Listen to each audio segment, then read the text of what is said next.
안녕하세요. 저는 40대의 아이를 키우고 있는 전엄맘입니다. 집안일을 하거나 혼자만의 시간이 있을 때마다 이 채널에 담긴 많은 사연들을 보며 제가 겪었던 일을 다시금 꺼내어 생각하고는 했어요. 지금이야 어엿한 40대에 아이를 키우는 평범한 엄마로 잘 살고 있지만 한없이 빛나기만 해야 할 제 청춘은 지금과는 다른 삶을 살았습니다. 자식이라고는 딱 저 하나뿐인데 저희 부모님은 제게 관심이 없으셨어요. 온전치 못한 가정의 분위기 속에서 지내야 했고, 그런 부모도 엄마고 아빠라고 어린 저는 부모의 사랑을 원했습니다. 그러나 한 번도 곁을 내주지도 않으셨고, 부모님 인생 살기 바쁘셨죠. 어릴 때야 뭘 모르기도 했고, 형제도 없는 제게는 부모가 세상의 전부인데, 그런 저에게 한없이 나쁜 역할을 하던 분들이셨습니다. 그렇게 차가운 환경에서 자라다 고등학생이 된 저는 사랑받지 못하는 제 자신이 싫었고 차갑고 외로운 그 집이 너무 싫었어요. 저는 마냥 어린아이도 아니라고 생각했던 저는 철없는 선택을 하게 되었죠. 다짐을 하자마자 그 길로 가출을 해버렸습니다. 가출하니 자연스럽게 나쁜 길로 빠지게 되었어요. 학생의 신분으로 그 나이에 해서는 안 될 음주와 흡연도 했습니다.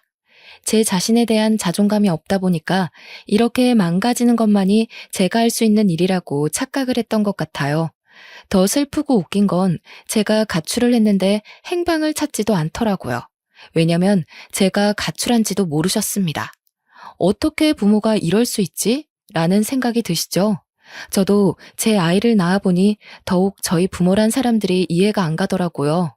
가출을 하고 나쁜 행동을 하는 것이 제게는 부모님에게 저 좀 봐달라는 마지막 발악이었는데 그것도 통하지 않는다는 걸 느끼게 된 순간 모든 걸 잃은 기분이었습니다. 원래도 세상에 혼자라고 생각했지만 이때부터는 정말 이 넓은 세상에 나 혼자 남겨졌구나 그렇게 생각을 하며 살았어요. 어른들에게 손가락질 받으며 개념 없이 살던 제 인생에 전환점이 하나 찾아왔습니다. 길을 걸어가고 있던 제게 누군가 다가와서 제안을 했죠. 저 학생, 혹시 연예인 해볼 생각 없어요? 우리 꽤 유명한 엔터인데 학생 캐스팅하고 싶거든요. 저를요? 네, 우리 회사 와서 정식으로 오디션도 보고 연습생 해볼래요? 어때요? 그거 하면 돈 많이 벌죠. 아, 그리고 저 연습생 그거 하면 혹시 거기서 먹고 자고 할 수 있어요? 내가 이 회사 팀장이거든. 꼭 성공하게 해줄게. 그러니까 나만 믿고 따라와요. 그리고 숙식 제공을 말하는 것 같은데 아직 학생이라 부모님이 반대하시지 않을까요? 보통 또래 연습생들은 집에서 왔다 갔다 하거든요. 저한테 관심이 없으셔서 상관없어요. 그리고 숙식 제공이 가능해야 제가 이걸 할 수 있어요. 그래요, 그럼. 그렇게 하는 걸로 해요. 흔히 말하던 길거리 캐스팅이란 걸 경험하게 되었고, 솔직히 별 생각은 없었습니다. 그냥 절 성공하게 해주겠다 약속을 했고, 숙식 제공이 된다고 들어서 조금은 편하게 살 수 있겠다 싶어서 택한 길이었죠. 만약 숙식 제공이 어렵다고 했으면 연습생 생활 그거 하지도 않았을 겁니다. 전 그렇게 서울이란 곳을 가게 되었고, 그때 당시에도 서울은 굉장히 멋졌어요. 제가 살던 곳과는 다른 느낌이 들었죠. 보통 이런 상황이라면 이를 악물고 난 꼭 성공할 거야 라며 다짐을 하기도 하잖아요. 그런데 저는 의욕이 없었습니다. 하루하루 눈을 뜨니까 사는 느낌으로 살고 있었고 하고 싶은 것도 없었고 성공이 목적도 아닌 그야말로 삶에 대한 의지가 하나도 없는 사람이었죠. 이 엔터에 갔을 때는 정말 끼가 많은 사람도 많았고 예쁘고 잘생긴 사람들도 많았어요. 신기할 정도로 말이죠. 세상에 잘생기고 예쁜 사람은 여기다 모여 있다는 생각이 저절로 들었습니다. 그러나 저는 의욕도 없는데 끼도 없으니 다른 연습생들 사이에서 거의 왕따였죠. 다들 죽기 살기로 온 힘을 다하는데 저는 그런 모습이 보이지 않아도 팀장님이 챙겨주시니 얼마나 질투가 났겠어요. 팀장님은 본인이 캐스팅한 저를 성공시키는 게 목적이셨고 저는 그냥 먹고 사는 문제를 해결하는 게 목적이었죠. 서로 분명한 의도가 있어서 별 문제가 없다고 생각했지만 날이 갈수록 저를 향한 거센 비난과 질투심은 도가 지나쳤습니다. 그러나 인생 참 힘들게 살아온 제가 겨우 이런 걸로 기죽을 사람이 아니죠. 너희는 날 욕해라. 난 신경도 안 쓴다는 마음으로 지냈습니다. 제가 얼마나 외롭고 독한 사람인지 다 알고 계셨던 팀장님은 앞만 보고 직진하자고 늘 말씀해 주셨어요. 누구 하나 제 손을 잡고 따뜻하게 이끌어주던 사람이 없던 제게 팀장님은 참 존경하는 어른이었고 품어주셔서 늘 감사했습니다. 그래서 의욕은 없었어도 해가 되지 않으려고 적당히는 했었죠. 그러던 중 아빠께서 돌아가셨다는 연락을 받았고 부모님은 드디어 이혼을 하셨습니다. 눈물 한 방울이 나오지 않았어요. 왜 돌아가셨는지 어쩌다 돌아가신 것인지 궁금하지도 않았고 그냥 그렇구나, 돌아가셨구나, 딱 이 정도 감정이었습니다. 이 일로 정말 오랜만에 엄마와 통화를 했었는데 내심 기대를 했었어요. 그만 방황하고 엄마랑 같이 살자는 그 말을 할 거라고 말이죠. 그래, 뭐 잘 살고 있지? 응, 원래 무소식이 희소식인 거야. 앞으로도 그렇게 잘 살아. 엄마는 엄마 인생 살 테니까. 있잖아, 나 궁금한 게 있는데 내가 엄마 자식인 게 싫어? 태어나서 지금껏 한 번도 품을 내주지 않은 그 이유를 알고 싶어. 선주야, 자식인 게 싫고 좋고가 어딨어. 그냥 다 그렇게 사는 거야. 단지 나는 내 인생이 더 중요해. 자식 때문에 내 인생을 포기하고 싶지도 않고 희생하고 싶은 마음도 없어. 너도 알겠지만 부부 사이가 좋은 것도 아닌데 내가 무슨 낙이 있었겠니? 그럼 나는? 부모밖에 없던 그 시절의 나는? 태어나게 해준 것만으로도 감사할 줄 알아야지 뭘 더 바래. 그래서 널 굶겼니? 먹고 살기는 했잖아. 물에 빠진 거 구해주니까 보따리까지 내놓으라는 심보니 너 지금? 인생 그렇게 살지 마. 욕먹어 너. 기대를 한 내가 미친 거지. 이런 사람도 엄마라고 끝까지 기대를 해버렸어. 수치스럽다. 정말 두 번 다시 우리 만나지도 연락하지도 말자.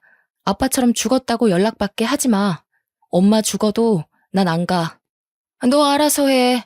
너 하나 안 온다고 내가 무너질 줄 알아? 이게 어디서 버릇없이 엄마를 이겨먹고 있어. 엄마가 내 엄마여서 한때는 참 좋았는데 지금은 원망스럽고 증오스러워. 내가 이렇게 아팠던 만큼 엄마도 벌 받을 거라고 생각하고 살게. 끊어. 하나뿐인 친딸에게 참 모질던 부모는 끝까지 모질었고 마지막으로 내민 손까지 내쳐버린 엄마에게 저는 완전히 등을 돌렸습니다. 뭘 기대했던 걸까 싶어 제 자신이 싫었어요. 이때부터 뭔지 모를 오기가 생겼고 내가 꼭 무슨 일을 하든 성공해서 엄마인 당신 앞에 떳떳하게 나타나주겠다고 결심했습니다. 그때 꼭 배 아파서 뒹굴기를 바랬던 것 같아요. 한마디로 복수를 꿈꾼 거죠. 이악 물고 연습했더니 그룹 내에서 우수한 성적을 이루게 되었고 갑자기 발전하는 모습을 보여주니 많은 칭찬을 받았습니다. 물론 같은 연습생들 사이에서는 더 많은 질타를 견뎌야 했죠. 지금 와서 생각해보면 사랑을 받아본 적이 없어서 그런 것인지 어디를 가도 미움만 받았던 것 같습니다. 그러니 늘 외롭고 쓸쓸한 인생을 살았고 조금만 잘해주고 조금만 손을 내밀어주면 저 사람 참 좋은 사람이구나 그렇게 생각을 했죠. 같은 연습생 생활을 하던 오빠가 있었습니다. 저보다 4살이 많았고 많은 여자 연습생들 사이에서 인기를 얻고 있었죠.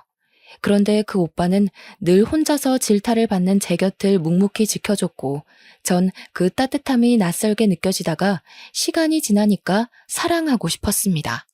사랑이 뭔지도 모르면서 그냥 그렇게 사랑하게 되었고 연애를 했어요.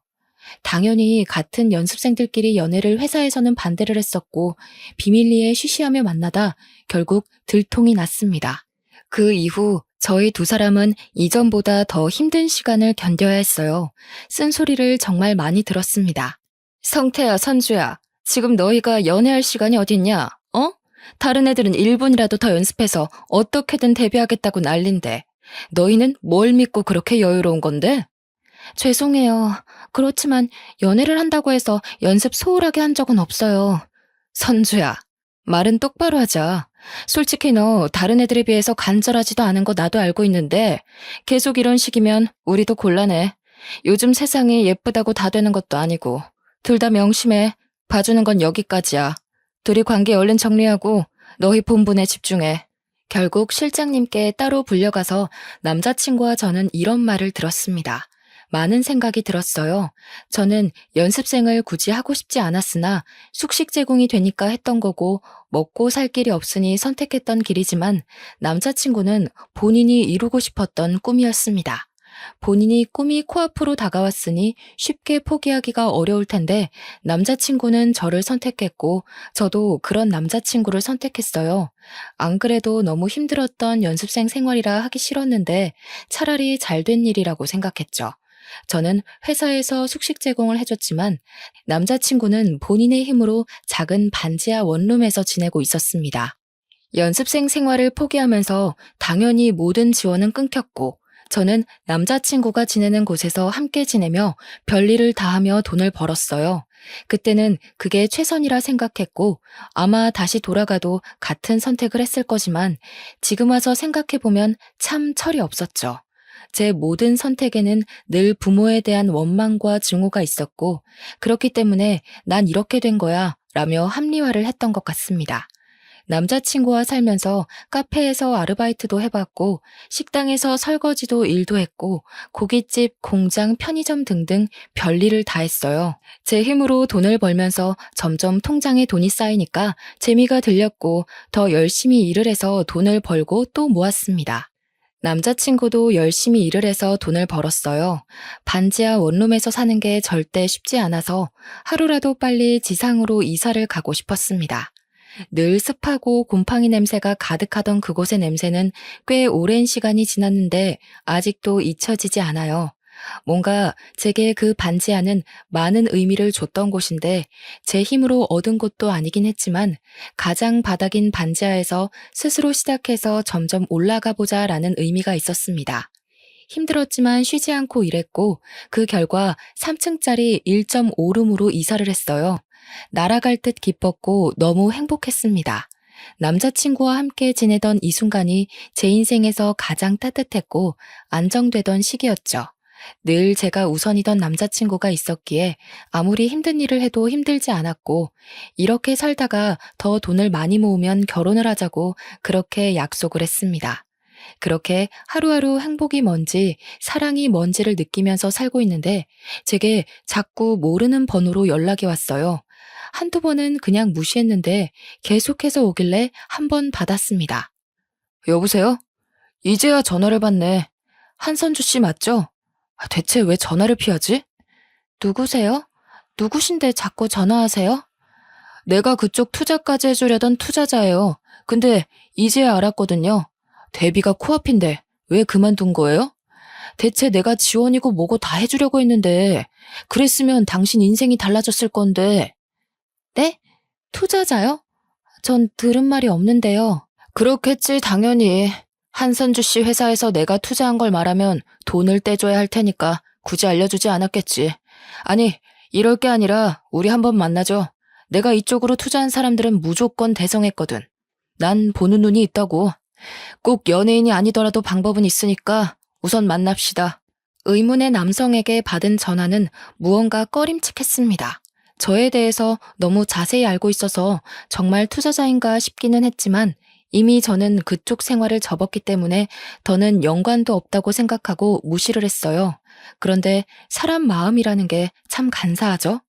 분명 열심히 땀 흘려서 돈을 벌면서 모으고 그렇게 살아가고 있었는데 막상 저를 위해 투자하고 싶다는 투자자가 직접 전화를 해주니 솔깃했어요.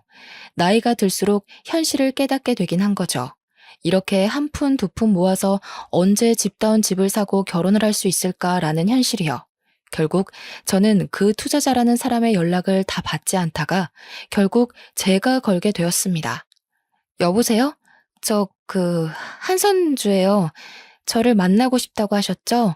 만났으면 좋겠는데. 오, 그래요. 연락 기다렸어요.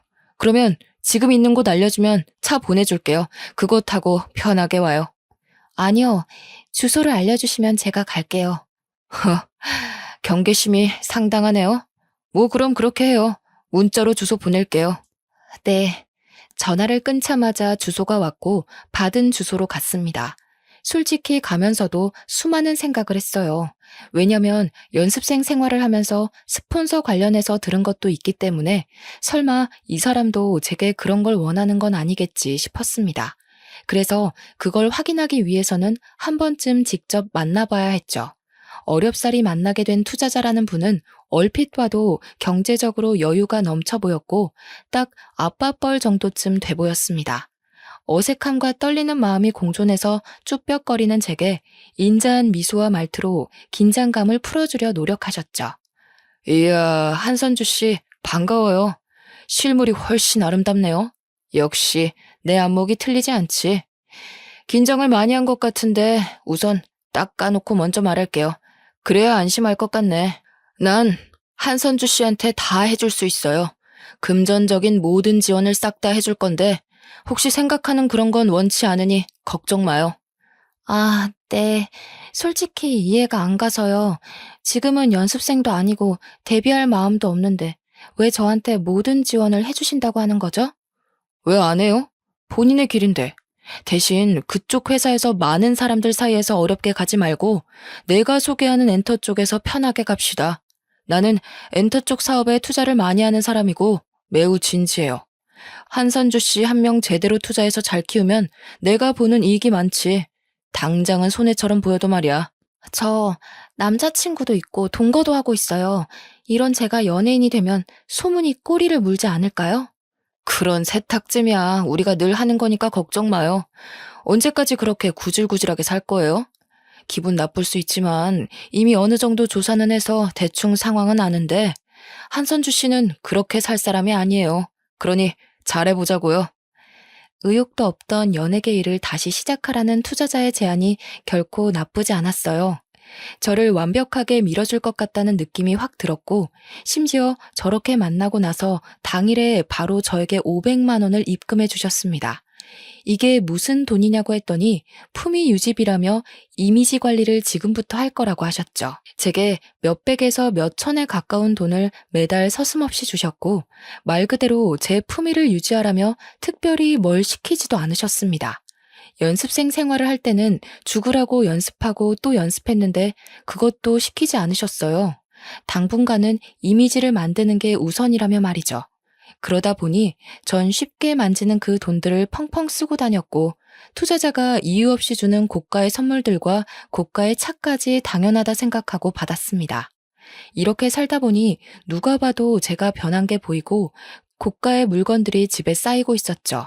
심지어 차까지 생기니 남자친구는 저를 추궁했습니다. 선주야, 너 정말 요즘 이상한 거 알지? 대체 이 많은 것들을 무슨 돈으로 산 거냐고. 무슨 생각으로 차까지 산 건데 너 일도 그만뒀다며, 어? 말 좀 해봐. 아, 진짜 왜 이래? 내가 뭐 오빠한테 돈을 달라고 했어? 아니면 사달라고 했어? 무슨 상관인데 내가 뭘 하든 말든 그냥 알바 좀 뛴 거야. 너 똑바로 말해. 대체 요즘 뭐라고 돌아다니길래 갑자기 안 하던 짓을 하는 거야? 너 지금 집에 있는 저 가방에 옷들만 해도 얼마인 줄 알아? 지긋지긋하네 정말. 얼마인 줄 내가 알게 뭐야. 저런 거 하나 사줄 능력도 없으면서 오빠가 뭔데 나한테 뭐라고 하는데? 무슨 자격으로? 너 정말 말 다 했어? 지긋지긋해. 이렇게 구질구질하게 사는 거 싫다고. 아무리 일을 해도 달라지지 않고 매일이 똑같아. 과연 우리가 이 원룸에서 탈출은 할 수 있을까? 미래는 있을까? 난 없다고 생각해. 지금도 헤어지고 싶은 거 겨우 참고 있는 거니까 나 건들지 마. 너 정말 어떻게 나한테 이럴 수 있어? 내가 너 만나려고 연습생 생활도 못하고 너 하나만 바라봤는데.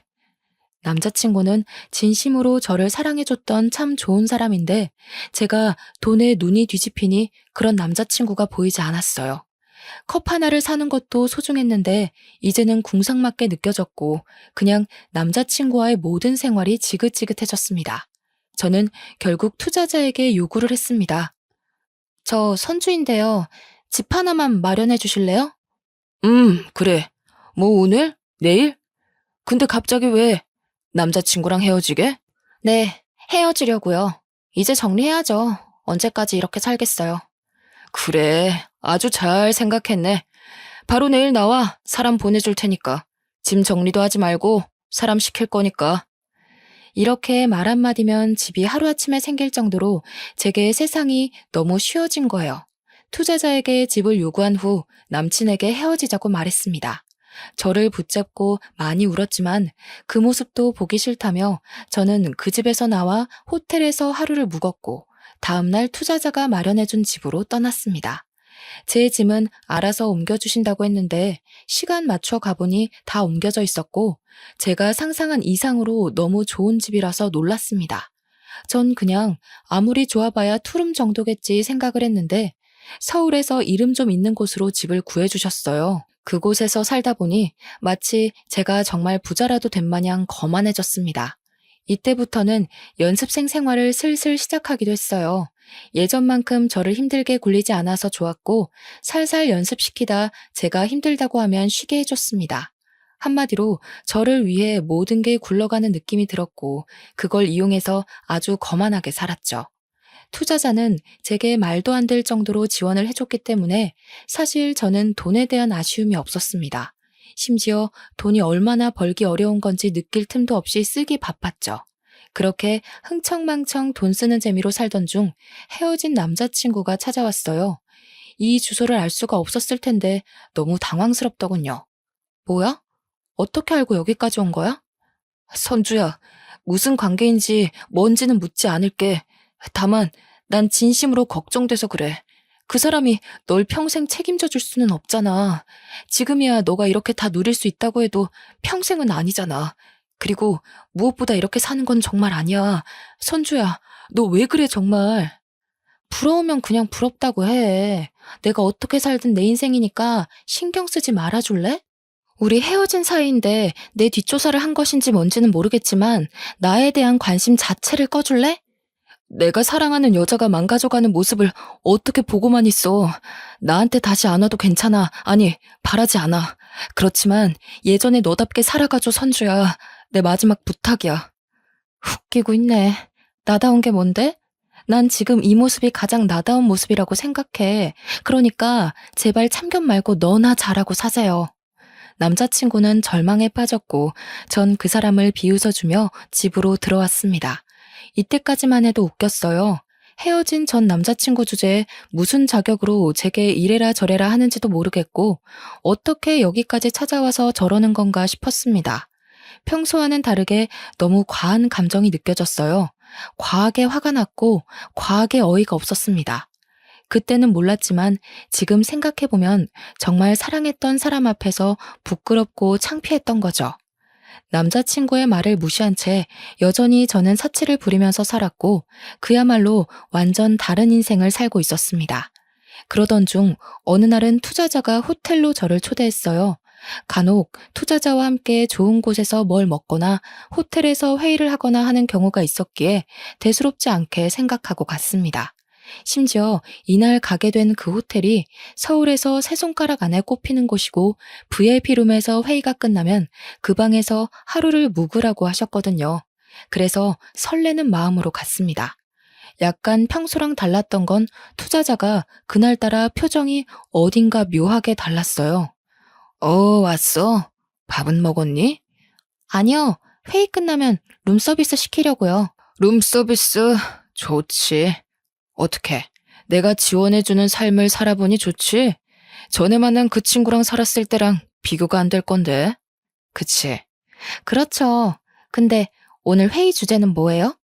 에이, 왜 이렇게 급해, 오늘따라. 난 궁금한 게 많은데. 내가 생각을 해봤단 말이야. 선주 너한테 들어가는 돈이 어마무시해. 근데 정작 너는 나한테 주는 기쁨이 아직 하나도 없어. 그럼 내가 돈 줄 맛이 안 나겠지? 네? 갑자기 왜 그런 말을 하세요? 생각을 해봤다고 했잖아. 나는 너한테 이렇게 돈을 써도 기쁨이 하나도 없고 너 전에 만난 그 친구는 능력이 없어도 네가 다 해줬을 거 아니냐? 그치? 이건 불공평하잖아. 그래서 네가 나한테 기쁨을 줄 때까지는 다른 기쁨을 줘야겠어. 뭐라고요? 순식간이었습니다. 이곳에 자세히 담을 수도 없지만 갑자기 제게 기쁨을 달라면서 그런 관계를 원했고 저는 투자자를 밀치고 신발도 못 신고 맨발로 뛰쳐나왔어요. 그렇게 뛰쳐나와서 급하게 택시를 탔는데 생각해보니 제가 살던 그 집도 그 사람 집이었죠. 우선은 급한 대로 최대한 멀리 가달라고 했습니다. 그러다 문득 혹시라도 제 계좌를 추적하거나 할까봐 근처 ATM 앞에 세워달라고 한 후 돈을 다 뽑아버렸어요. 그 후 최대한 멀리 떨어진 곳으로 가서 호텔에 몸을 숨겼습니다. 한참을 울고 또 울었고 그제야 정신이 들더라고요.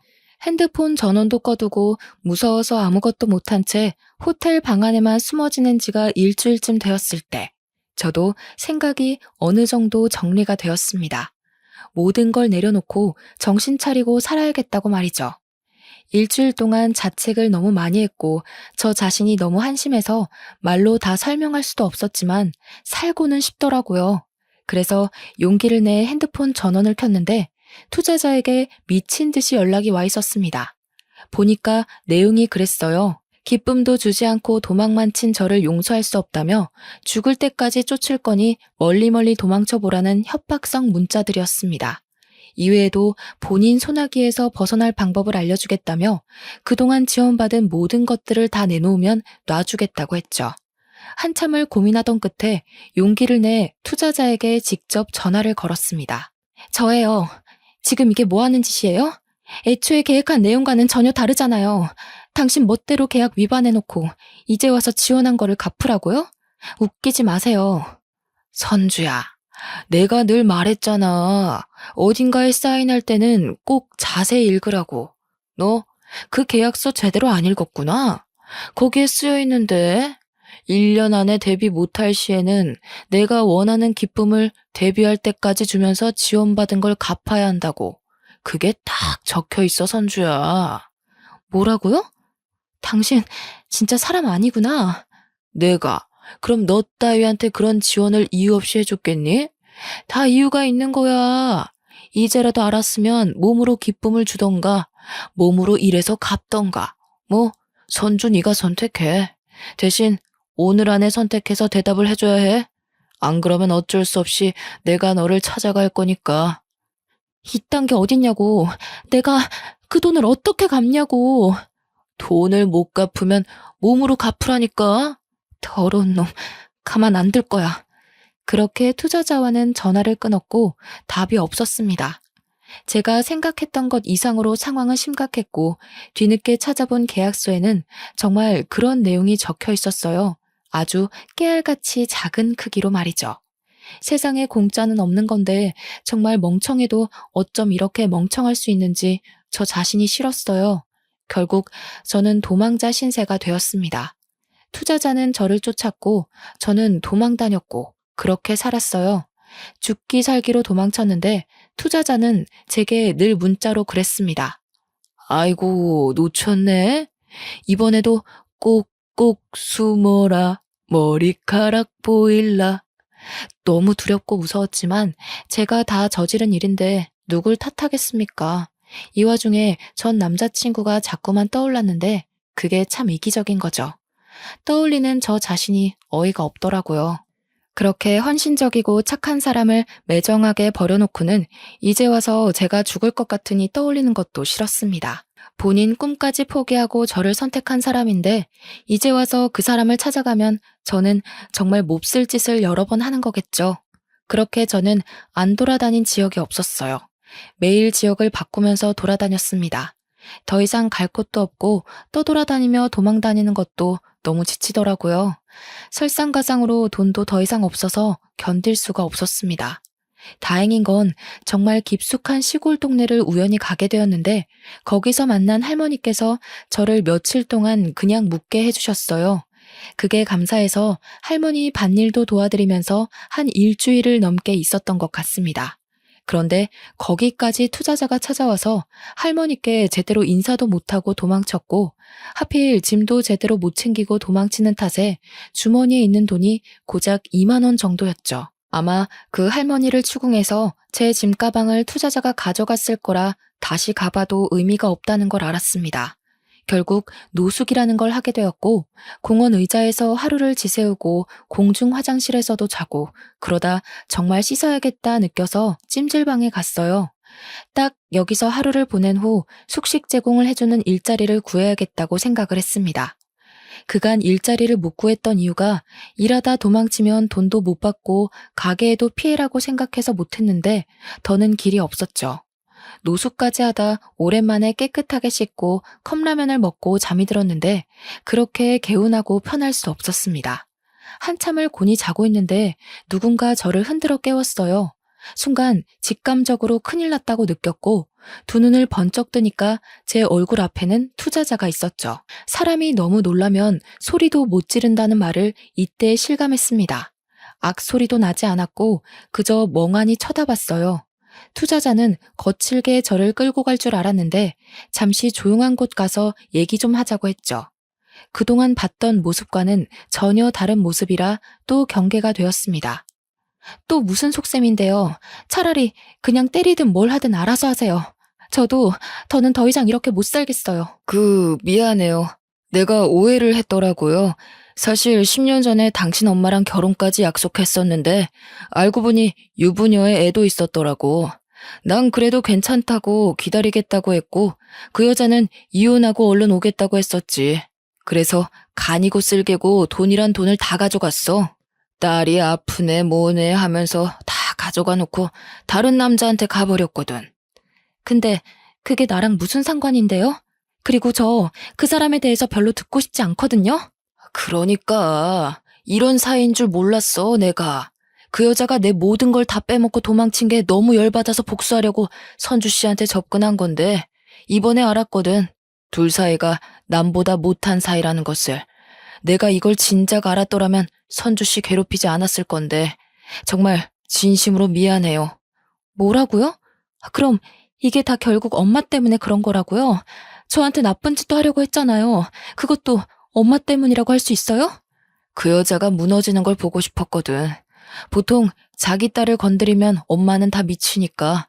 근데 그 여자는 아니더라고. 정말 진심으로 사과할게요. 나 때문에 버린 시간에 대해서 모두 보상도 할게요. 뭐 이런 더러운 경우가 다 있지? 평생을 엄마라고 해준 게 없는데 그까지 정말. 근데 솔직히 돈에 눈멀어서 행동한 제 탓도 있는데 누굴 탓하겠어요. 투자자와 얘기를 나눈 후 저는 집으로 돌아갔어요. 그리고 생각을 정리해봤습니다. 결국 아빠와 살고 있을 때 이 투자자와 바람을 폈던 거고 마치 이혼할 것처럼 해놓고 어렸던 저를 팔아 투자자에게 돈을 뜯은 거죠. 뜯을 만큼 다 뜯고서는 투자자가 아닌 다른 남자와 또 바람을 핀 거니까 솔직히 제가 투자자 입장이라고 해도 열받아서 복수를 하고 싶을 것 같더라고요. 안 그래도 엄마에 대한 마음이 좋지 않았는데 멀쩡히 잘 살고 있던 중에 다시금 제 인생을 망친 게 또 엄마 탓인 것 같아서 엄마에 대한 증오와 분노가 커졌습니다. 물론 제가 선택한 거지만 그냥 엄마가 너무 싫었어요. 투자자가 엄마를 찾아갈 거라길래 저도 같이 가자고 했습니다. 혼자 여전히 이 남자 저 남자 만나면서 살고 있었으면 안 가려고 했는데 가정까지 꾸리고 애 낳고 너무 잘 살고 있다는 거예요. 정작 첫 자식인 저는 한 번도 사랑을 받아보지 못하고 이렇게 살고 있는데 말이죠. 얼마나 행복하게 살고 있는지 제 눈으로 보고 싶은 마음에 투자자와 함께 갔습니다. 차 안에서 한참을 기다렸고 정말 오랜만에 보는 엄마의 모습은 낯설었어요. 늘 부러워했던 친구들의 엄마 모습처럼 지내고 있더라고요. 한 손에는 장바구니를 들고 단정한 옷차림에 딱 엄마의 느낌을 품고 있었죠. 엄마는 올라가고 이어 저랑 투자자가 그 집으로 따라 들어갔습니다. 저희를 본 엄마는 아주 기겁을 했지만 아내 애들이랑 엄마의 새로운 남편도 있었는지 과거를 들킬까봐 아주 조용한 목소리로 말하더군요. 둘이 어떻게 같이 여기로 온 거야? 아니, 우선 가. 집에 남편도 있다고. 내가 연락할게. 집 앞에 연락처 두고 가. 얼른.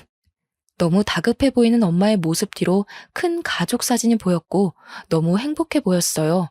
또 집 안쪽에서는 애들과 아빠의 웃음소리가 가득했고 집에서는 맛있는 냄새도 나는데 그게 그렇게 슬펐습니다.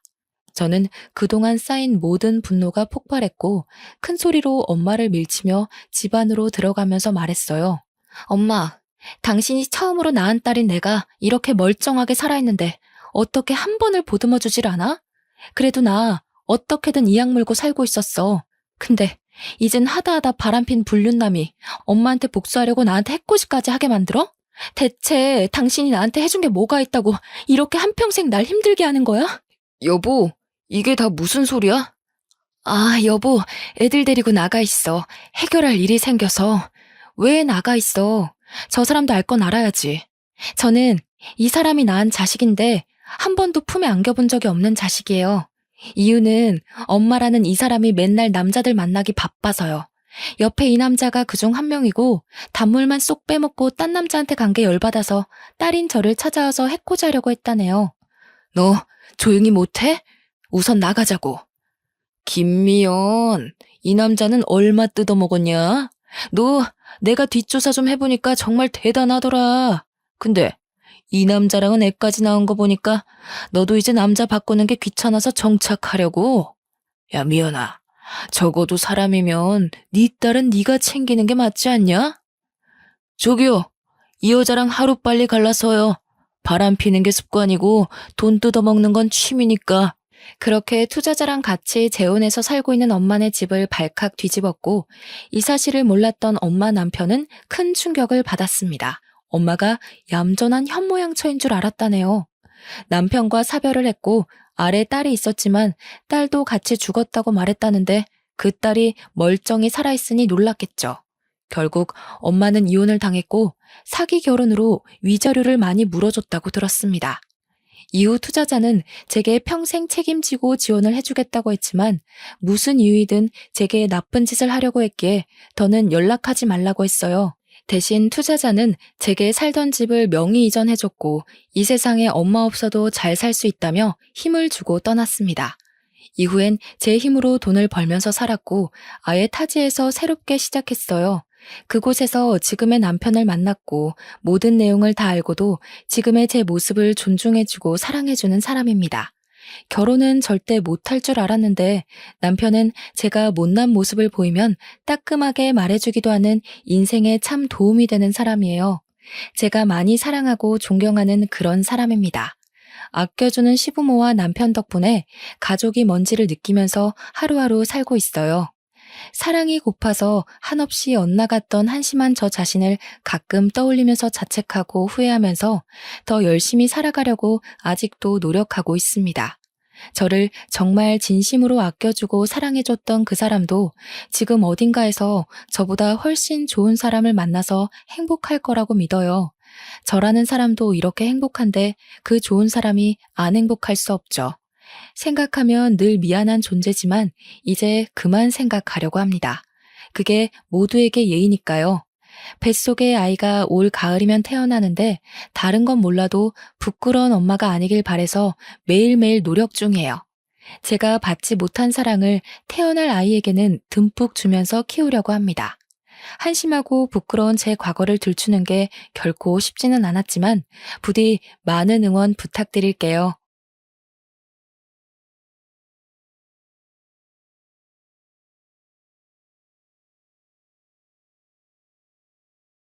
안녕하세요. 저는 30대지만 산전수전을 다 겪은 사람입니다.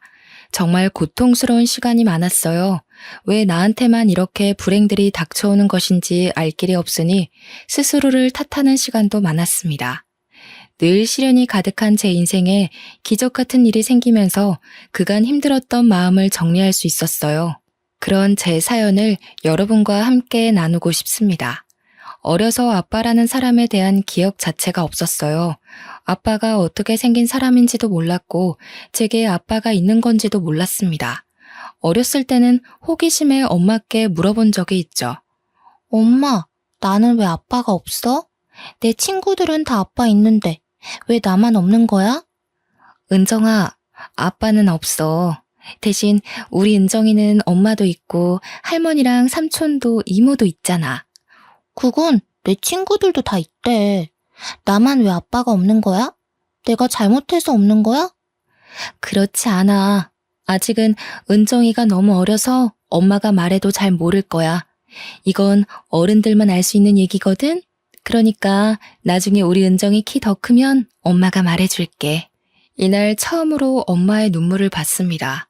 저를 재워주시고 방에 가신 엄마를 뒤따라갔는데 소리도 못 내고 흐느껴 울고 계신 모습을 봤죠. 그때부터 전 무의식적으로 알았던 것 같아요. 아빠 얘기를 하면 엄마가 아주 슬프고 아프다는 걸 말이죠. 외가 식구들도 엄마처럼 아빠 얘기를 꺼리는 게 눈에 보였습니다.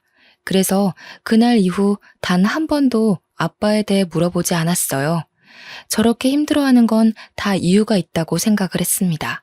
크면서 아무리 엄마가 온 힘을 다해 주셨어도 부족한 빈자리가 느껴질 때가 있었습니다.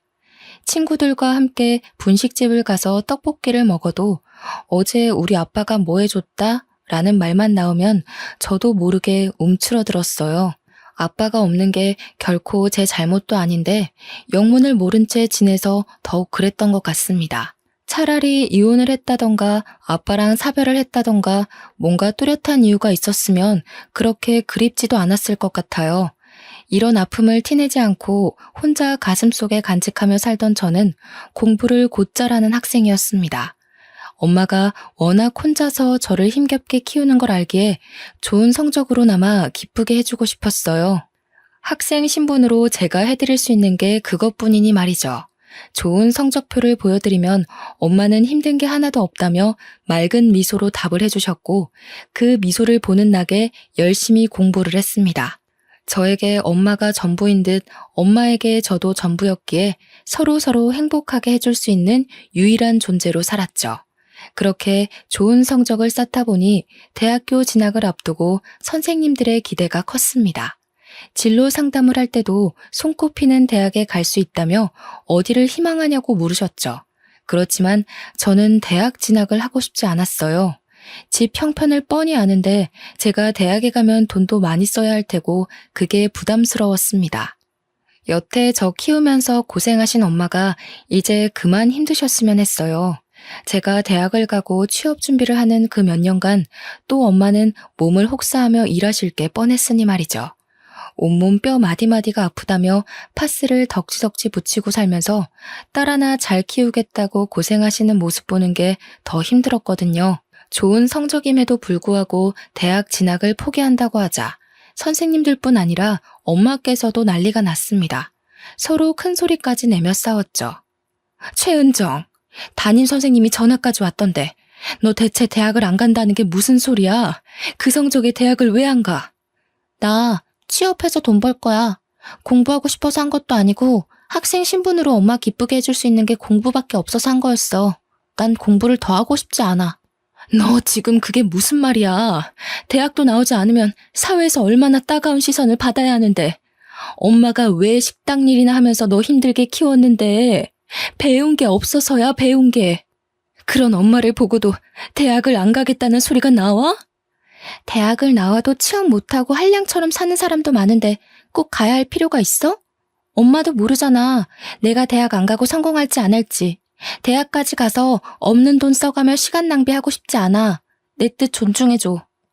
누가 너더러 돈 걱정하랬어. 그 좋은 성적에 왜 대학을 안 가냐고. 너 정말 엄마 속상해 죽는 걸 보고 싶어? 내가 여태 힘들어도 꾹 참고 살았던 이유가 뭔데? 너 하나 잘 키우려고 그런 건데 어떻게 네가 엄마한테 이럴 수가 있어? 대학은 절대 안 갈 거니까 이 얘기는 그만하자. 원서 접수도 안 할 거고 나 진짜 안 갈 거야. 엄마는 저를 볼 때마다 대학을 안 가서 꼴 보기 싫다며 일부러 저와의 대화를 피했습니다. 그렇지만 3천만 원 가까이 드는 돈을 내면서까지 엄마 등골을 휘게 만들고 싶지 않았어요. 저는 뜻을 굽히지 않았고 결국 대학에 진학하는 걸 포기했습니다. 솔직한 심정으로는 대학 가서 더 공부를 해보고 싶었어요. 더 넓은 미래를 보고 배우며 대학 생활이란 것도 해보고 싶었지만 생각할수록 미련만 남으니 애써 괜찮은 척을 했습니다. 그렇게 맞이한 20살은 정말 암담했습니다. 이제 갓 졸업한 제가 할 수 있는 것은 많지 않았어요. 고등학교 졸업이라는 신분으로는 마땅한 곳에 들어갈 수 없었고 저는 집 앞 마트에서 일했습니다. 마트에서 일하는 저를 보며 엄마는 한 소리 하셨죠. 그 좋은 머리로 겨우 마트에서 일하려고 대학을 안 간 거야? 요즘 널 보는 엄마 마음이 어떤 줄 아니? 이러지 말고 은정아, 내년에라도 대학 가자, 어? 너도 느껴봐서 알잖아. 대학 나오지 않으면 받아주는 곳도 없어.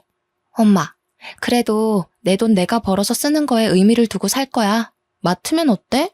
내 나이 또래 친구들은 다 용돈 받아 쓰는데 난 내가 벌어서 엄마한테 생활비도 줄 수 있잖아. 이게 내가 원하던 삶이야. 물론 엄마의 속상한 마음을 이해는 했지만 자꾸 저 말에 흔들릴까봐 더 냉정하게 벽을 쳐버렸죠. 마트에서 일하다가 편의점도 가보고 카페 일도 해보고 고깃집 아르바이트까지 가리지 않고 했습니다. 아르바이트만 전전하다가 보험회사에 취업해서 영업도 했었죠. 돈벌이는 충분히 되긴 했는데 아무래도 계약직이다 보니 오래 안정적으로 할 수 있는 일을 찾고 싶었어요. 많은 고민을 하던 끝에 저는 간호조무사 자격증을 따서 병원 일을 시작하게 되었습니다. 간호사 급여와 차이는 있지만 어쨌든 병원이란 곳이 망할 일도 없고 저만 괜찮다면 오래도록 할 수 있는 일이라 괜찮다고 생각했어요. 자격증을 따고 처음으로 취업하게 된 병원은 개인 병원이었지만 규모가 꽤 큰 곳이었어요. 그렇다 보니 직원들이 정말 많았는데 거기서 제가 가장 막내였어요. 처음이라 서툴렀고 욕먹으면서 일을 배워나갔지만 다른 직원들이 똘똘 뭉쳐서 일부러 저를 괴롭히더라고요. 뭐래도 똑바로 하라며 핀잔을 줬고 일을 못한다며 까내렸죠. 솔직히 아침에 눈 뜨면 출근하기 싫었던 날이 하루 이틀이 아니었습니다. 그러나 고작 저런 사람들 때문에 내 소중한 첫 직장을 잃고 싶지 않았어요. 매일 욕먹기 바빴고 잡무는 모두 저에게 시켜놓고 본인들은 놀기 바빴습니다. 그래도 묵묵히 주어진 일에 최선을 다했어요. 10명이 넘는 직원들이 본인들의 실수까지 저에게 덮어씌웠고 저는 막내였음에도 상부에게 이름을 떨칠 정도로 욕을 많이 먹었어요. 말 그대로 왕따 생활을 지속해 나갔지만 문득 그런 생각이 들었죠. 저렇게 살면 좋을까? 내가 당하는 모습을 보면 희열이 느껴지나? 라고요. 너무 당하고만 있지는 말자는 생각이 점점 들었습니다. 그나마 조금 버틸 수 있던 이유가 그 병원에 계시던 이사님 덕분이었어요. 이사님은 꽤 젊은 남성분이었는데 옷도 깔끔하게 입으시고 직원들을 존중해주는 모습이 참 좋은 분 같아 보였거든요. 그런 이사님은 직원들에게 괴롭힘 당하는 저를 내내 지켜보셨다고 합니다. 그리고 참지 못해 화를 내시고 말았어요. 이사님이 폭발하신 날은 주말 근무를 짜는 날이었어요. 매번 주말 근무를 제게만 몰아주는 바람에 몇 달째 제대로 쉬지도 못하고 있었습니다. 설마 이번에도 그럴까 싶었는데 역시나였죠. 자, 이번 주말 근무는 누가 서기로 했어요? 아, 그거 은정쌤이 한다던데요? 돈 많이 벌고 싶나 봐요. 주말 근무를 아주 싹 쓸어 가네요. 은정쌤 주말 근무할 거예요? 본인 의지가 맞아요? 아, 죄송하지만 이사님, 몇 달 내내 주말 근무 세우시는 바람에 한 번도 제대로 쉰 적이 없어요. 너무 힘들어서 못하겠어요. 뭐야, 아까랑 말이 다르잖아. 왜 그래, 은정쌤? 저랑 무슨 대화를 하셨나요? 안 하셨잖아요. 매번 저랑 대화도 안 해놓고 마치 제가 그렇게 하겠다고 한 것처럼 말씀하지 마세요. 저도 더는 못 참겠네요. 이럴 줄 알았어. 다들 은정쌤 너무 괴롭히는 거 아니에요? 이거 해고 사유에 포함되는데 다들 계약서 제대로 안 읽어봤나 봐요? 가족보다 오랜 시간 함께 있어야 하는 우리 직원들 사이에서 이런 일이 생기는 게 믿기지 않네요. 제가 알게 된 이상 이 시간 이후로 같은 일이 반복되면 조치 취할 거니 그렇게 하세요. 이사님은 정말 단호하게 직원들에게 경고를 해주셨어요. 솔직히 너무 감사했습니다. 그렇다고 해서 저 직원들이 저를 괴롭히던 게 하루아침에 사라지진 않았지만 슬슬 눈치는 봤죠. 이사님 말씀도 있고 저 역시 발끈해서 성질을 부렸으니 눈치가 보이겠죠. 하나라도 더 챙겨주고 싶어 하시는 이사님과 있는 시간이 많아졌고 제게 직접 일을 시켜주셔서 직원들과 부딪히는 일이 줄었습니다. 그렇다 보니 병원에서 웃는 시간이 점점 많아졌고 이사님에게 저도 모르게 사심을 품었어요. 감히 신입 주제에 이사님을 좋아한다는 게 저 자신도 웃겨서 마음을 감췄습니다. 그러나 사랑하는 마음이란 게 어디 숨겨지나요? 표정에서부터 벌써 티가 나는걸요. 결국 이사님은 저에게 저녁에 끝나고 술 한잔을 하자고 하셨죠. 너무 설레는 마음에 그날 일이 손에 잡히지 않을 정도로 두근거렸습니다. 이사님과는 이날 이후로도 같이 저녁을 먹거나 휴무를 맞춰서 데이트를 즐겼습니다. 그리고 고백을 받았고 진지하게 만나게 되었죠. 제 인생의 첫 남자인 그 사람은 병원에 있는 악의 무리로부터 저를 지키고자 더 노력을 해줬어요. 그러다 결국 저희 두 사람이 연애 중이란 사실을 하필 입이 제일 가벼운 직원에게 들켰죠. 병원 전체에 소문이 퍼지는데 30분도 안 걸린 것 같습니다. 순식간에 퍼진 소문에 안 그래도 절 미워하고 괴롭히던 직원들은 입에 걸레를 물었는지 앞에서 대놓고 저를 따돌렸습니다. 이사님이 저희 병원에서는 올려다볼 수 없는 나무 같은 존재였거든요. 그런 이사님을 그토록 미워하는 제가 가져버렸으니 배가 아플 만도 하죠. 연애 중인 걸 안 이후부터는 말로 표현할 수 없을 정도의 괴롭힘을 당했습니다. 그 전까지는 업무로 괴롭혔다면 이제는 인격 모독을 하며 저라는 사람 자체를 괴롭히기 시작했죠. 아무리 독한 저라도 도저히 견딜 수가 없었습니다. 결국 퇴근길에 주저앉아 울어버렸죠. 나 정말 여기 못 다니겠어. 하다 이제는 날 화장실에 가둬버리잖아. 내가 무슨 죄를 지었다고 이렇게 날 못 살게 구는 건지. 버티려고 했는데 더 이상은 못 버티겠어. 이 사람들이 대체 왜 그러는 거야? 당신 너무 잘나서 질투나서 그런 것 같아. 일도 잘하고 예쁘고 야무지고 뭐 하나 흠잡을 게 없으니까 배 아프겠지. 아니, 그런 이유는 궁금하지도 않고 나 그냥 그만둘래. 다른 병원으로 이직할래. 당신 앞에서 매번 당하는 꼴 보이는 것도 자존심 상하고 내 자신이 자꾸 작아지는 기분이라 싫어. 결국 저는 버티다 못해 퇴사를 결정했습니다. 그리고 저를 괴롭히던 주요 인물들을 퇴사 사유로 말했고 사직서에도 적었어요. 덕분에 전 자발적 퇴사를 했고 그들은 해고를 당했습니다.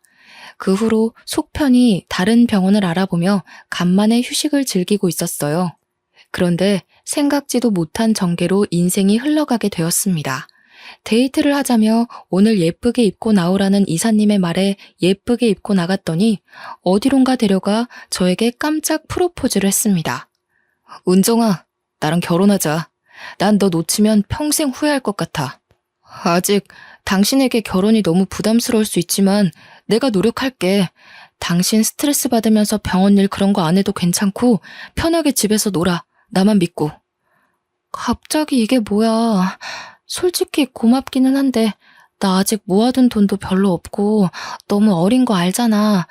이런 내가 결혼 생활을 잘할 수 있을까? 그냥 마음만 받을게. 내가 있잖아. 당신은 나만 믿고 와. 갑작스러운 이사님이자 남자친구인 그의 프로포즈가 당황스럽긴 했으나 내심 좋았습니다. 결혼해서 안정적으로 살고 싶었고 예비 남편과 함께라면 두려운 게 없었죠. 제가 모아둔 돈이 넉넉한 것도 아니었고 엄마한테 손 벌리고 싶지도 않아서 대부분 남편이 비용을 대줬어요. 형편껏 살면서 더 늘려가자고 서로 다짐을 했고 저희 두 사람은 24평형 아파트 전세에서 시작했습니다. 둘이 살기에도 넉넉했고 아이가 태어난다고 해도 문제없는 집이었어요. 새 출발을 한 후 저는 남편이 말한 것처럼 백수가 되어 살림을 했습니다. 그러나 몸도 건강했고 젊은 제가 아이도 없는데 살림만 하는 건 너무 무책임하다고 생각했어요. 나중에 아이가 태어났을 때를 대비해서 뭔가 할 수 있는 일을 찾았습니다. 그러다 집에서도 쉽게 할 수 있는 편집을 배우게 되었어요. 나라에서 도움받으면 무료로 배울 수 있는 것이 있어서 국비 지원받아서 영상 편집 공부를 했습니다. 처음 해보는 건데 꽤 흥미를 느껴 프리랜서로 새로운 시작을 하게 되었어요. 이런 저를 보며 남편은 늘 칭찬을 아낌없이 해줬습니다. 우리 와이프가 최고야. 그냥 집에서 쉬라니까. 이런 걸 공부해서 돈벌이까지 하고. 진짜 내가 여자 하나는 제대로 만났어. 아직 애도 없는데 그냥 놀기에는 조금 그렇잖아. 몇 푼이라도 벌어야지. 늘 고맙고 대단해. 당신은 정말 최고의 여자야. 남편은 제게 늘 대단하고 최고의 여자라는 말을 많이 해줬어요. 한때는 자존감도 떨어지고 자신감도 부족했던 제가 남편에게 늘 이런 말을 듣다 보니 어느새 어깨가 으쓱해졌습니다. 편집 일을 시작하면서 제 하루는 달라졌어요. 기존에는 살림하고 청소하고 남편이 퇴근하길 하염없이 기다렸다면 이제는 오전에 집안일을 모두 끝내두고 일을 했습니다. 제가 일을 많이 할수록 돈은 더 벌리는 구조라서 새벽에도 안 자고 일을 할 때가 많았어요. 물론 피곤하긴 했으나 노는 것보다 돈 버는 게 더 좋았습니다. 남편과의 결혼 생활은 안정적이고 순탄하게 흘러갔고 그런 저희 부부를 보며 친정엄마는 기뻐하셨어요. 너무 일찍 시집가는 딸이 걱정되셨을 법한데 잘 사는 모습을 보여드릴 수 있어서 저도 좋았습니다. 그러던 중 시댁에 문제가 생겼습니다. 시모가 동네 친구가 추천하는 종목에 잘못 투자를 했다가 사기를 당하고 말았습니다. 말 그대로 하루아침에 몽땅 재산을 잃게 되었죠. 재산이라고 할 정도로 여유로운 건 아니었으나 자가집이 경매로 넘어가는 상황에 이르렀어요. 이어 개인 회생까지 해야 했습니다. 그제서야 시모는 저희 부부를 찾아와서 말했어요. 내가 미안하지만 지금 상황이 너무 안 좋아. 동훈이 너희 아빠는 엄마가 사고 한 번 쳤다고 바로 이혼하자고 하고 연락도 안 받고 엄마가 지금 갈 곳이 없어. 그 집도 이제 곧 경매로 넘어가서 빼줘야 하는데 어쩌면 좋니? 그러게 왜 무작정 투자 같은 걸 하셨어요? 세상에 믿을 사람이 어딨다고. 제가 늘 말씀드렸죠? 사람 믿지 말라고. 막말로 그렇게 투자해서 일확천금을 얻을 기회가 있으면 생판 남인 엄마한테 하라고 하겠어요? 본인 가족들이랑 하겠지. 이미 지난 일인데 이제 와서 그렇게 말한다고 뭐가 달라지겠어. 난 어쩌면 좋지? 저도 모르죠. 엄마가 일은 다 버려놓고 저한테 뭐 어떡하라고요. 내가 갈 곳이 있어야 돈을 벌든 할 텐데 당분간이라도 여기서 신세 좀 져야겠어.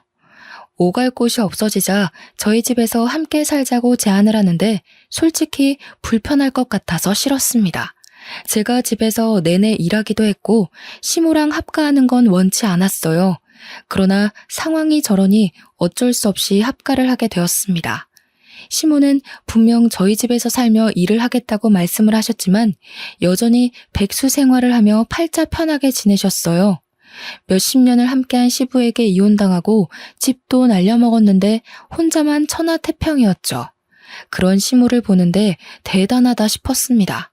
아마 저희 친정엄마라면 밤낮 가리지 않고 어떻게든 일해서 먹고 살려고 노력하셨을 텐데 라는 생각도 들었어요. 더 웃긴 건 시모와 합가를 한 후 저한테 시집살이를 시키는 거예요.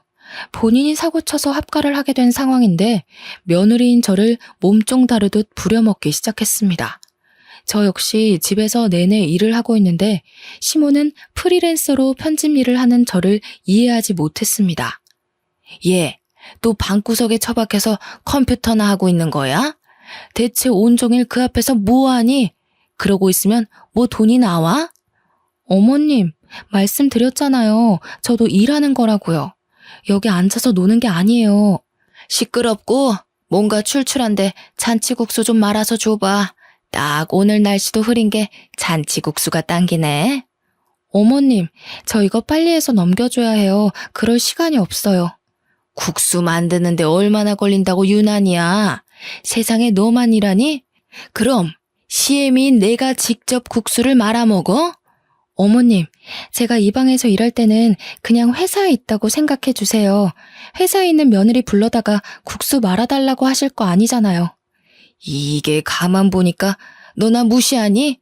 집 좀 날렸다고 지금 무시하는 거야? 네가 뭔데 시애미 말에 토를 달아. 시끄럽고 당장 국수 말아와. 시모는 아무리 설명을 해줘도 이해하려 하지 않았습니다. 다 떠나서 눈치라도 볼 법한 상황인데 전혀 그렇지 않았어요. 또 먹는 건 얼마나 잘 먹는지 삼시세끼를 푸짐하게 차려서 대접해야 했고 중간중간 간식까지 달라고 명령했어요. 라면 하나를 먹더라도 부재료를 푸짐하게 넣어서 보기 좋게 대접해야 만족을 하는 사람이었죠. 저 같으면 아들 며느리 볼 면목이 없어서 시집살이는커녕 뭔가를 시키지도 못할 것 같은데 시모는 달랐어요. 근데 웃긴 건 저랑 둘이 있을 때만 저런 행동을 했고 남편이 함께 있으면 괜히 저를 챙겨줬죠. 어머님, 내일 간식으로는 뭐 해드릴까요? 오늘 장 좀 미리 보려고요. 얘, 바쁜데 무슨 내 간식까지 챙기려고 그래. 누가 보면 내가 간식 매일 해달라고 한 줄 알겠다. 어머님, 제가 만드는 간식 아니면 안 드시잖아요. 간식? 엄마, 간식을 이 사람이 직접 만드는 거야? 당신도 일하느라 바쁜데 간식 만들 시간이 어딨어. 지금 밥도 삼시세끼 다 차려주고 있잖아. 엄마, 이러려고 집에 들어온 거야? 이 사람 시집살이 시키지 마, 왜 그래? 어머, 내가 시집살이를 언제 시켰다고 그러냐? 너희 참 웃긴다. 얘 은정이 네가 말해봐라. 내가 언제 너 시집살이 시키고 막 괴롭혔니? 말이 나온 김에 그냥 말할게요. 어머님, 저 일할 때 계속 이것저것 시키시는 거 저 힘들어요. 제가 몇 번이나 말씀드렸잖아요. 일할 때는 건들지 말아달라고요. 제가 끼니도 다 챙겨드리고 일하는 건데도 자꾸 부르시고 일 시키니까 집중을 못하겠어요. 그래, 다 내 탓이지. 늙으면 죽어야 하는데 내가 무슨 부귀영화를 누리겠다고 명줄만 길어서 아들, 며느리 고생시키고 있는 건지 모르겠다. 나 그냥 나가서 살게. 어디든 내 몸 하나 쉴 곳 없겠냐? 엄마, 그렇게 말한다고 가슴 안 아파. 쓸데없는 소리 하지 말고 현실적인 얘기를 해. 일은 왜 안 해? 엄마 개인회생 돈 안 낼 거야? 집도 얹혀 살고 돈도 안 벌고 이 사람 부려먹고. 왜 그래 정말? 나 솔직히 요즘 엄마 모습에 너무 실망이야. 일할 거라고 했잖아. 넌 어쩜 네 아빠랑 똑같이 말하니 정떨어지게? 아들 자식 키워봐야 소용없다는 말이 아주 딱 맞아 딱. 서로 같이 사는 동안은 모두가 힘들고 불편한 거니까 이해할 건 하고 존중할 부분은 존중하면서 살자는 얘기였어. 그리고 엄마가 몸이 아픈 것도 아니고 저지른 게 있으면 수습을 해야지. 언제까지 아들이라고 해서 내가 다 해줄 수는 없잖아. 남편은 시모에게 모진 소리를 했고 그 말을 들은 시모는 기분이 확 상한 게 보였습니다. 그러나 한 번쯤은 이렇게 꼭 짚고 넘어갈 문제라고 생각해서 그런지 오히려 속은 시원했어요. 그 후 시모는 예상했던 대로 더 뿔이 나서 제게 막 대했습니다. 야, 조금 이따 4시에 내 친구들 한 4명 정도 올 거니까 술안주 좀 미리 챙겨놔. 그리고 너 좋아하는 그 일을 하든 말든 알아서 해. 술도 사다 놓고. 네? 4시에 집에서 술을 드신다고요? 그 사람이 알면 안 좋아할 텐데요. 동훈이 오늘 야근이랬잖아. 아침에 못 들었니? 이런 날 아니면 내가 언제 편하게 먹겠어. 밖에서 먹고 싶어도 돈이 있어야 먹지. 안 그래? 안주는 한 3개 정도 하고 디저트 과일도 준비하고 술은 넉넉히 사와라. 소주 맥주 다 섞어서. 시모는 하다하다 이제 남편이 야근하는 날만 골라서 친구들을 집에 초대해 술잔치를 벌였습니다. 처음에 한두 번은 큰 소리 내기도 싫고 본인도 답답하겠지 싶어서 그냥 해줬어요. 그러나 도가 지나치는 탓에 저도 화가 났죠. 술상만 차려주고 일을 하라던 시모는 수시로 저를 불렀습니다. 예, 은정아. 여기 골뱅이 무침이 맛있다는데 더 해와. 어머님, 저 일 때문에 못해요. 빨리 해서 보내드려야 해요. 그럼 내 친구들한테는 뭐라고 할까? 며느리가 일하셔야 해서 골뱅이 못한다니 내가 할게. 뭐 이렇게 말할까? 너는 대체 생각이란 게 있는 거니? 내 체면을 생각하면 그렇게 말할 수 있어? 대체 그딴 편집 나부랭이로 얼마나 본다고? 온종일 방에 처박혀 있는 건데. 어머님, 저도 온종일 일만 하고 싶어요. 그런데 어머님 오신 이후로 일을 제대로 한 적이 없다고요. 아세요? 일 좀 할 만하면 뭐 시키고 할 만하면 부르고 이러는데 뭘 하겠어요, 뭘. 시모랑 대판 싸우고 문을 확 닫아버렸습니다. 물론 안주도 해주지 않았어요. 그렇게 시모와는 날마다 전쟁처럼 보냈고 남편도 이 사실을 알기에 미안해했습니다. 그 와중에 시모는 다시 한번 사고를 쳤어요. 지인들한테 사정사정해서 빌린 돈이랑 제3금융권의 대출을 받아서 분식집을 인수받았습니다. 자기 돈은 1도 없이 말이에요. 그러면서 한다는 말이 자기 아는 사람이 매출도 좋은 곳인데 헐값에 내놨다고 이건 무조건 인수받아야 된다는 거예요. 상식적으로 장사가 그렇게 잘 되는 곳을 왜 헐값에 내놓겠어요. 투자 잘못해서 망한 거랑 비슷하게 또 사고친 사모 때문에 미칠 것 같았습니다. 개인 회생 중이라 대출도 쉽지 않으니 그 위험한 삼금융에 손을 댔고 남편은 이 사건을 계기로 시모와 미친 듯이 싸웠고 저는 시모 뒤치다꺼리를 해야 했습니다. 심지어는 갑자기 가게를 차리니 혼자서 감당이 안 되는지 매일 저를 불러다 일을 시키더라고요. 분식집 일에 집안일에 편집일까지 하려니까 몸이 10개라도 부족했습니다. 사는 게 지옥이었지만 친정엄마에게는 늘 행복하고 잘 지내는 척했어요. 제가 불행하고 힘들어하는 모습을 보이면 친정엄마는 정말 무너지실 걸 아니까요. 한동안 사는 게 바쁘다는 핑계로 엄마를 자주 못 찾아뵙는데 너무 지치고 힘들어지니 엄마가 보고 싶었습니다. 남편에게 말을 하고 2박 3일 친정집에 다녀오기로 했죠. 오랜만에 엄마를 딱 보러 가서 반가움에 포옹을 하려는데 엄마 얼굴이 별로 좋지 않았어요. 걱정스러운 마음에 어디가 아프냐고 왜 그러냐고 했으나 괜찮다고만 하는 엄마였죠. 느낌이 싸했는데 결국 그날 밤 엄마가 어렵게 입을 열었습니다. 은정아, 너 놀라지 말고 잘 들어. 사실은 엄마가 췌장암 말기래. 가망도 없고 가는 날만 기다려야 하는데 너한테 말을 못 하겠더라고. 어차피 죽을 건데 돈 쓰는 것도 싫고 그래서 견뎠어. 엄마가 얼마나 더 살지는 모르겠는데 남은 시간 동안 슬퍼하지 말고 씩씩하게 엄마 보내주면 좋겠어. 뭐? 뭐라고? 무슨 소리야 대체. 그걸 왜 이제야 말해. 엄마, 나 어떻게 살라고. 당장 병원 가자. 어? 췌장암 말기라는 엄마의 말에 뭐든 해보고 싶었습니다. 저렇게 엄마를 보낼 수 없었어요. 그러나 병원에선 이미 다른 장기의 전이가 심각해 수술해도 가망이 없다고 말했습니다. 모든 치료를 포기하고 엄마랑 딱 2주 정도 시간을 함께 했습니다. 엄마가 너무 아파하는 날에는 가슴이 찢어질 듯 저도 고통스러웠어요.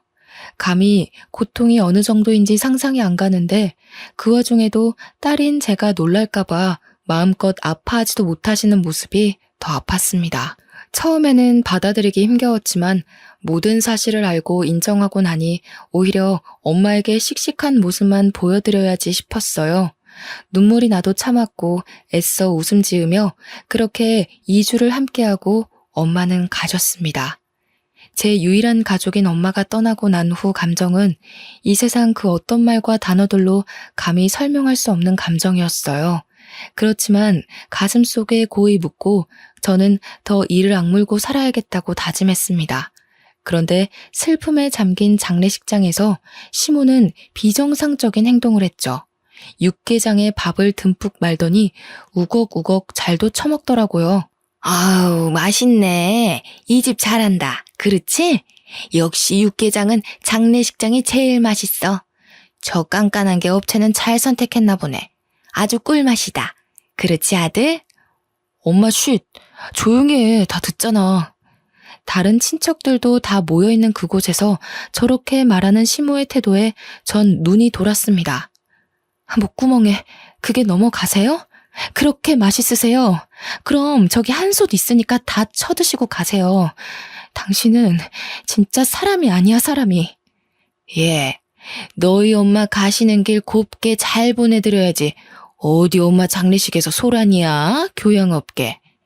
시모와 미친 듯이 싸우다 문득 엄마의 영정사진을 보는데 힘이 다 풀렸습니다. 그렇게 행복한 줄 알았던 딸의 실체를 마지막 가는 길에 보여드린 것 같아서 죄송했어요. 더 못난 모습을 보이기는 싫어서 제가 참았습니다. 겨우 꾹 참고 있는 제게 시모는 배불리 육개장을 2그릇이나 먹고서는 오더라고요. 꼴도 보기 싫어서 아는 척도 안 했습니다. 예, 조의금은 얼마나 들어왔냐? 그건 또 왜요? 제발 그냥 가세요. 아니, 사람이 꽤 온 것 같은데 그럼 조의금도 넉넉할 거 아니야. 그 돈 좀 빌려줘. 대체 정말 당신이 사람이세요?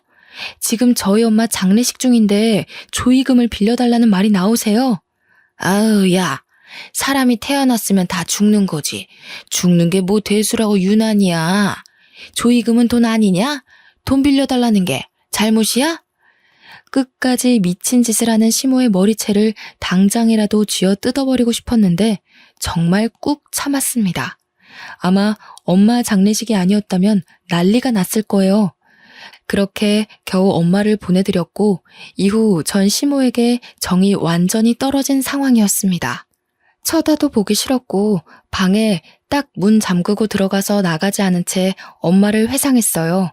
그러다 문득 뭔가가 떠올랐죠. 엄마가 떠나기 전에 제게 남겨주신 게 하나 있었습니다.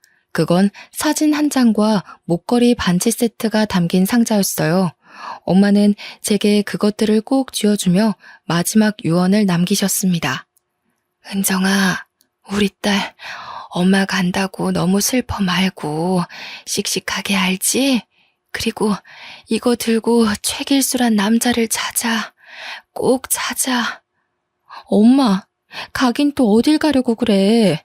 어제도 간다 하고 엊그제도 간다더니 안 갔잖아. 그렇게 빨리 가고 싶어? 딸은 가슴 아파 죽겠으니 그런 말 좀 하지 마. 그리고 최길수는 누구야? 이것들은 다 뭔데? 꼭 이거 들고 그 사람 찾아갔어. 네가 최은정이라고 말해. 알겠지? 끝까지 엄마께서는 신신당부를 하셨어요. 그렇게 엄마를 떠나보내고 남편이 저를 위로해줬습니다. 그런 남편을 봐서라도 다시 우뚝 일어서려고 다짐했어요. 적어도 그 장면을 목격하기 전까지는 말이에요. 오랜만에 마트에 가서 장을 잔뜩 봐오는 길에 다시 한번 모든 게 무너졌어요. 남편이 차 안에서 어떤 여자와 애정 행각을 벌이고 있었고 그 둘은 저희 아파트 옆동으로 들어가더라고요. 뛰어들어가서 현장을 목격했는데 저는 그만 이성을 잃어버리고 말았죠. 근처에 잡히던 쓰레기통을 상간녀한테 던졌는데 남편이 상간녀를 보호하는 게 아니겠어요? 뭐 하는 짓이냐며 저를 확 밀치고는 상간녀를 안방에 밀어놓고 둘이서 대화하자고 말했습니다. 여보, 화나는 건 알겠는데 이 사람 홀몸 아니라고. 임신 중이야 지금. 애 잘못되면 어쩌려고 그래? 어차피 이렇게 된 거 그냥 다 말해줄게. 나 바람핀 거 맞고 들은 대로 임신 중이야. 너랑 이혼하려고 했는데 장모님이 갑자기 돌아가시는 바람에 말을 못했어. 그냥 하루빨리 정리해줘. 내가 한 100만 원은 너한테 줄 수 있거든? 자립하게 도와줄 테니까 그 돈으로 원룸 하나 구해봐. 야, 이 쓰레기 같은 놈아. 네가 어떻게 나한테 이럴 수가 있어? 100만 원으로 원룸을 구하라고? 이 버러지 같은 놈아. 그냥 나더러 살지 말고 죽으라고 해. 죽든 살든 그건 네 알아서 하고 우리 이혼하자. 나한테 애가 생겼는데 그럼 어쩌냐? 너가 키워줄 것도 아니면서. 내 옆에 붙어 있어봤자 너만 힘들어져. 정말 너무 믿었던 남편의 배신에 말이 나오지 않았어요. 엄마를 떠나보낸 것에 이어 남편의 배신까지 겪으니 정신적으로 견딜 힘이 없었죠. 이 와중에 가만두지 않겠다고 이를 바득바득 갈며 말했으나 주변에 잘나가는 변호사 지인들이 많은 남편은 콧방귀를 끼며 누가 이기나 해보자며 쉽게 가자고 했습니다. 그런데 억울하지만 정말 저는 돈도 힘도 없었어요. 소송할 돈이 있으면 생계비로 써야 하는 상황이었죠. 결국 허무하게 이혼까지 당하고 원룸 하나 겨우 얻어서 살았습니다. 인생에서 가장 힘든 시기가 언제냐고 물으면 바로 이때였어요. 하나뿐인 엄마를 잃고 너무 든든했던 남편에게 하루아침에 배신당한 후 이혼까지 당한 이 기분이 어땠을지 감이 잡히시나요? 그냥 딱 혀 깨물고 죽고 싶은 심정이었습니다. 솔직히 술로 버틴 날도 많고 폐인처럼 살기도 했지만 돌아가신 엄마를 생각해서라도 정신 차리고 집 근처 병원 여러 군데 지원서를 냈습니다. 경력이 있던 탓에 꽤 규모가 큰 종합병원에 합격이 되어 일하게 되었습니다. 먹고 살기 위해서 하루하루 일을 하는데 문득 엄마가 남겨주신 그 상자와 최길수가 누구인지 자꾸만 궁금해졌습니다. 인터넷에 검색해도 나오지 않는 이 사람은 누굴까 싶었어요. 저는 늘 가방에 지니고 다니면서 엄마 생각이 날 때마다 반지 상자를 꺼내보곤 했는데요. 이날은 속이 좋지 않아서 점심을 먹지 않고 홀로 데스크를 지키고 있었어요. 반지 상자를 꺼내보며 만지작거리는데 갑자기 대표 원장에게 데스크로 전화가 왔습니다. 원장은 지금 만지고 있는 상자를 들고 당장 진료실로 들어오라고 말하더군요. 무척 당황스러웠지만 우선 들어갔습니다. 자네 그 상자 어디서 났어? 그거 좀 보여줄 수 있을까? 설마 내가 아는 물건인가 싶어서 말이야. 좀 확인하고 싶은데. 네? 아, 이거 저희 엄마 돌아가실 때 저한테 쥐어주신 건데 아직 저도 주인을 못 찾아서 찾고 있는 중이에요. 아니, 이건 자네 혹시 최길수라는 사람을 찾고 있지 않은가? 자네 엄마는 어디에 모셨나? 내가 찾아가서 얼굴이라도 비춰야겠는데? 네? 혹시 최길수라는 사람 누군지 아세요? 안 그래도 엄마가 그 사람을 꼭 찾으라고 했는데 찾을 수가 있어야죠. 최길수는 내 옛날 이름이고 지금은 최연우라는 이름으로 살고 있지만 자네 엄마를 만났을 땐 최길수란 이름이었지. 알고 보니 최길수란 사람은 제 친부였고 평생 못 찾을 것 같던 제 친부는 제가 일하던 병원의 대표 원장이셨습니다. 그 목걸이와 반지는 아버지가 엄마한테 결혼 선물로 준 거였다고 해요. 친부라는 존재를 잊고 산 지 오래돼서 이 사실을 받아들이기가 힘들더라고요. 은정아, 이렇게 찾아줘서 고맙다, 고마워. 내가 정말 면목이 없는데 고맙다. 정말 아빠 맞아요? 왜 그동안 저를 안 찾으셨어요? 엄마랑 제가 그동안 얼마나 힘들었는데 저희를 버린 거예요? 아빠는 절대 아니라며 사실 그동안 집안 문제 때문에 결혼을 하지 못했다고 해요. 태어나서부터 부잣집 도련님이었던 아빠가 가난한 엄마를 만난 탓에 집안에서 결혼 반대를 너무 심하게 해서 결혼을 하지 못했다고 하더라고요. 그러던 찰나에 뱃속에 제가 생겼고 아빠는 부모님께 같이 살고 싶다고 말했으나 당장 해외에 나가 유학이라도 하고 오라며 강제로 비행기를 태웠다고 해요. 대신 외국으로 가면 사랑하는 사람 절대 건들지 않는 조건으로 영영 보지 않고 살기로 한 거죠. 너희 엄마는 정말 대단한 여자야. 못난 나 때문에 본인 인생과 청춘을 다 버리고 너 하나만 지키며 살아온 여자고 내가 평생을 다해 사죄해도 용서받을 수 없다는 것도 알아. 엄마가 한평생 얼마나 힘들게 살다 가셨는지 아세요? 아빠가 비겁하지 않고 용기만 있었어도 우리 엄마 저렇게 힘들게 살다 안 갔어요.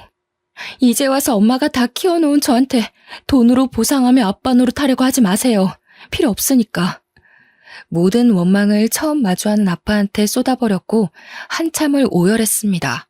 어떻게 이런 인연이 다 있을까요? 정말 조금만 더 빨리 내가 아빠를 찾아냈다면 엄마도 사랑하는 사람 얼굴은 한번 보고 떠났을 텐데 엄마 생각에 가슴이 너무 아파왔습니다. 이후로 아빠는 저한테 알뜰살뜰 잘 대해주셨어요. 조부모님도 다 돌아가셨고 엄마를 버린 죄책감에 50 넘도록 결혼도 하지 않고 살고 있다더라고요. 뒤늦게 생긴 아빠지만 조금씩 마음의 문을 열면서 자주 만나려고 노력했고 뜻하지 않게 전 남편과 상간녀에게 복수도 할 수 있었죠. 전 남편에게 이혼당한 사실과 시댁에서 당한 수모를 모두 알게 된 아빠는 이대로 가만히 있을 수 없다고 말했습니다. 아빠는 흥신소에 연락해 전 남편의 뒤를 밟아달라고 요청했고 며칠 뒤 상간녀가 누구인지까지 알 수 있었습니다. 알고 보니 상간녀의 아빠는 같은 병원에서 물리치료사 팀장으로 일하고 있더라고요. 세상이 이렇게 좁으니 죄짓고 살면 안 되는 거죠. 이 사실을 알자마자 병원장인 아빠께서는 상간녀 아빠를 바로 해고시켰고 갑작스러운 해고 통보에 상간녀 아빠는 방방 뛰었습니다. 애비라는 사람이 말이야. 딸 자식 교육을 어떻게 하면 감히 유부남을 건드리고 애까지 임신해? 네 딸이 감히 내 딸 가정을 파탄내버렸어. 그에 비해 그 딸 아니겠나? 난 그딴 자식 둔 당신이 내 병원에서 일하는 꼴은 못 보니까 당장 나가게. 예? 병원장님, 뭔가 오해가 있으실 거예요. 저희 딸 그런 아이 아닙니다. 지 자식을 저렇게 몰라서는 원. 가서 물어보게. 그 뱃속의 아이가 이동훈이 새끼 자식인지 아닌지 내가 그 정도도 확인 안 하고 왔겠나? 내 딸 눈에 피눈물 쏟게 한 더러운 불륜녀 애비한테 따박따박 월급 줄 만큼 너그럽지 못해. 당장 나가래도? 상간녀 아빠는 이 나이에 해고당하면 갈 곳이 없다면서 무릎을 꿇고 빌며 애원을 했지만 달라지는 건 없었습니다. 상간녀 집안은 한순간에 박살내줬고 상간녀 역시 집에서 인간 취급을 받지 못하게 되었어요. 이어 전 남편과 전 시모에게도 복수를 해줬습니다. 내가 병원장 딸이라는 소문이 돌자 전 시모와 전 남편은 잠시 미쳤었다며 변명을 하더니 결국 재혼하자고 말하더군요. 어이가 없었죠.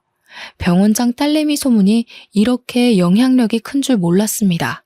그러다 전 남편의 아빠가 심근경색으로 한순간에 돌아가셨어요. 병원 근처 장례식장에서 한다길래 몇 달 전 엄마 장례식장에서 육개장 처먹던 시모가 생각나 그대로 복수해줬습니다. 병원 직원들 100명을 모두 데리고 출동했습니다. 저희는 순식간에 식당에 자리를 잡고 마셔라 부어라 술을 마셨어요. 그러자 시모는 제 어깨를 밀치며 말했죠. 예, 너 미쳤니? 장례식에서 지금 뭐 하는 거야, 교양 없이? 미쳤냐고? 안 미쳤는데? 육개장은 장례식이 최고라면서요, 그쪽이. 그래서 우리 오늘 그 꿀맛인 육개장에 소주 한잔 하러 온 건데? 맛있긴 정말 맛있네요. 시모는 뒷목을 잡았고 저희는 육개장에 소주와 맥주 그리고 음료수까지 미친 듯이 마셨어요. 그러니 장례식 비용이 만만치 않게 나왔겠죠. 거의 병원 회식하는 수준 정도로 술을 많이 마셨고 참다 못한 시모는 큰 소리로 말했습니다. 야 이것들아! 당장 못 나가? 여기가 무슨 너희 회식 장소인 줄 알아? 진짜 술맛 떨어지게 더럽게 짹짹거리네. 저기요, 여기 장례식장이에요. 조용히 좀 하세요. 예의가 없는 거야? 생각이 없는 거야? 그렇게 뒤집어준 후 저는 병원장의 딸로 새 인생을 살고 있습니다. 모든 사람의 부러움의 대상이 되었고 다행인 건 저와 스스럼 없이 지내주는 직원들이 많아서 든든해요.